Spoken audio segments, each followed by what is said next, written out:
Hello everyone, আমি সুস্মিতা। তোমরা দেখছো সুস্মিতাস ব্লগ। আশা করি তোমরা সকলে খুব ভালো আছো, আর আমিও ভালো আছি। আজ আমাদের পাড়ায় শীতলা পুজো, তো আমি একদম রেডি হয়ে নিয়েছি যাবো বলে।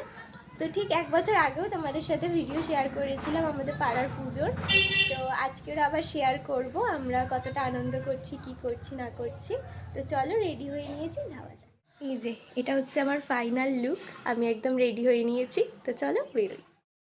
একটা ঝুড়ির মধ্যে সমস্ত কিছু গুছিয়ে নিয়েছিলাম, 5 রকমের ফল, ফুল, মালা, ধূপ, মোমবাতি, সন্দেশ, আলতা, সিঁদুর, সমস্তটা মায়ের কাছে পুজো দেবো বলে। তারপরে সমস্ত কিছু জোগাড় করে নিয়ে চলে আসি মায়ের মন্দিরে।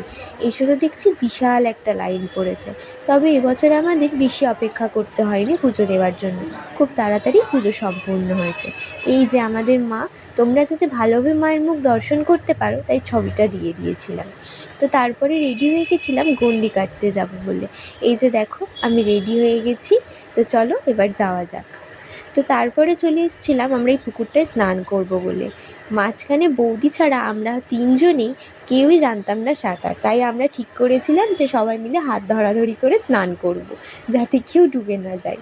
তো তারপরে আর কি সবাই মিলে একসাথে হাত ধরে একটা ডুব মেরে দিলাম। এরকমভাবে আমাদের 3টে ডুব দিতে হয়েছিল। তো তারপরে শুরু হয় দণ্ডি কাটা। একদম স্নান করার পর থেকে ওই পুকুর ঘাট থেকেই দণ্ডি কেটে কেটে আমরা মায়ের মন্দির অবধি যাব। তো এদিকে আমার অভয়া ভিডিও করছিল বলে আমি আবার ওকে দেখে হাসছিলাম একটু। জানো তো, এই পুজোটা হচ্ছে আমাদের অনেক পুরনো পুজো, আর আমাদের মা অনেক বেশি জাগ্রত। আমাদের পাড়া ছেড়ে অন্যান্য আরও অনেক পাড়ার মানুষই এই পুজোটা মানেন। আমাদের এই দিন সকলের যেমন বাড়িতে পান্তা থাকে, তেমন আরও 3-4টে পাড়ায় আমাদের থেকে অনেক অনেক দূরে তারাও কিন্তু এই পুজো মেনে এই দিন করে পান্তা রাখেন। এবং এত লোক হয় এই পুজোর দিন, তোমরা ভাবতে পারবে না কোথা থেকে লোক আসে, মানে তা কল্পনারও বাইরে। এই বছরটা নিয়ে তো আমার 2য় বছর দণ্ডি কাটার, কিন্তু এছাড়াও আমি আগেও যখন এখানে আসার পর আমি প্রত্যেক বছরই মায়ের কাছে এসে পুজো দিয়ে যেতাম। আজকেরও তাই করেছি, সকালবেলা পুজো দিয়ে এসে তারপরে আবার এসছি দণ্ডি কাটার জন্য। এই যে পুকুর পাড় থেকে স্নান করে এসে এবার এই গোটা রাস্তাটা আমরা এরকম দণ্ডি কেটে কেটে যাব মায়ের কাছে। আর সেদিন সকাল থেকে আমার শরীরটা খুব একটা ভালো ছিল না, জানি না কেন বারবারই শুধু মাথা ঘুরে যাচ্ছিল। আর তার 2 দিন আগে থেকে তো গা হাত পায়ে প্রচণ্ড ব্যথা হচ্ছিল, হয়তো ওয়েদার চেঞ্জিংয়ের জন্য। তো বারবার দণ্ডি কাটার সময় মাকে বলছিলাম, মা দেখো ভালোভাবে যেন তোমার পুজোটা সম্পূর্ণ করতে পারি, যেন ভালোভাবে আমি দণ্ডি কেটে তোমার অবধি পৌঁছাতে পারি। যতবার মন্দিরটা দেখছিলাম ততবার একটু একটু করে মনে সাহস পাচ্ছিলাম। দেখো আমার সাথে আরও কত বোনরা, আরও কাকিমারা, কত বয়স্ক বয়স্ক দিদারা অবধি দণ্ডি কেটেছে। এমনকি জানো কত ছোট ছোট বাচ্চারা অবধি দণ্ডি কেটেছে। আমি যে বাচ্চাটাকে পড়াই শ্রীতম, ও নাকি এবছরে দণ্ডি কেটেছে। ও আমাদের অনেকটা পিছনে ছিল বলে ওর সাথে আমার আর দেখা হয়নি। তো এই দেখো অবশেষে চলে এসেছিলাম মায়ের মন্দিরের একদম কাছে। তো এর মাঝখানে অনেকটা সময় আমাদের বসে থাকতে হয়েছিল, কারণ সামনের দিকে তখনও পুজো চলছিল বলে আমাদের অনেকটা সময় অপেক্ষা করতে হয়েছিল। তো যাই হোক, সমস্ত অপেক্ষার অবসান, একদম মায়ের মন্দিরের সামনেই চলে এসেছিলাম।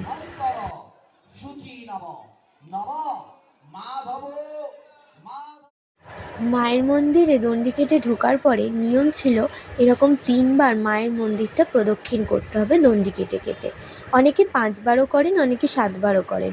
কিন্তু সত্যি কথা বলতে আমার শরীর আর টানছিল না। আর প্রথম বছর যেহেতু আমি 3বার করেছি, তাই এবছর আমি 3বারই প্রদক্ষিণ করেছিলাম। তারপরে আমরা অপেক্ষা করছিলাম ধুনো পোড়ানোর জন্য। যারা ধুনো পোড়ান না তারা আগেই অঞ্জলি দিয়ে দিয়েছেন, আর আমরা অপেক্ষা করছিলাম ধুনো পোড়ানো শেষ হলে অঞ্জলি দিয়ে পুজোটা আমরা সম্পূর্ণ করব। এই যে দেখছো যারা ধুনো জ্বালিয়ে দিচ্ছে, এই সমস্ত ভাইরা, দাদারা, কিছু কিছু কমিটির কাকুরা, এরা আমাদের সম্পূর্ণ সহযোগিতা করেন। ধুনো পোড়ানো থেকে শুরু করে রাস্তায় জল দিয়ে ঠান্ডা করে দেওয়া থেকে শুরু করে সমস্তটা ওরাই অ্যারেঞ্জ করেন। তো যাই হোক, বৌদির ধুনো পোড়ানো শুরু হয়ে গেছে, তারপরে আমারটাও ওনারা করে দেবেন। এবছরে এতই শরীরটা খারাপ ছিল যে বসেও বসেও আমার মাথাটা বারবার ঘুরছিল। আমি বারবার চোখ বন্ধ করছি যতবার, ততবারই মাথাটা যেন ঘুরে যাচ্ছে। কিন্তু চারিদিকে এত ধোঁয়া ছিল, চোখ খুলেও রাখা যাচ্ছিল না। তাই বারবার চোখ বন্ধ করে মায়ের কাছে বলছিলাম যে মা, সবটাই তো হলো, আর এটাই তো শেষ, এই যেন দেখো ঠিকঠাকভাবে যেন সম্পূর্ণটা করতে পারি। তবে মায়ের আশীর্বাদে আমি ভালোভাবেই সবটা সম্পূর্ণ করতে পেরেছি। আরও একটা জিনিস, যে আগের বছরে আমি যখন ধুনো জ্বালিয়েছিলাম তখন এতটা বেশি আগুন জ্বলেনি, এবছরে যতটা আগুন জ্বলেছে। শুনেছি যত বেশি আগুন জ্বলবে তত নাকি ভালো। সবটাই হয়তো মায়ের আশীর্বাদ।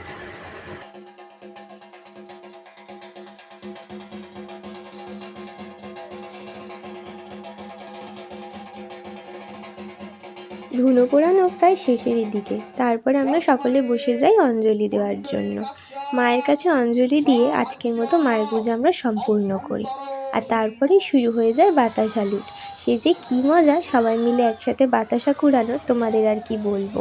দেখো, বয়স্করা, ছোটরা, আমরা সকলে মিলে একসাথে বাতাসা কুড়িয়েছি। আজকের ভিডিওটা এই পর্যন্তই। ভালো লাগলে অবশ্যই একটা লাইক কমেন্ট করে দিও। মা সকলের মঙ্গল করুক। জয় মা শীতলা।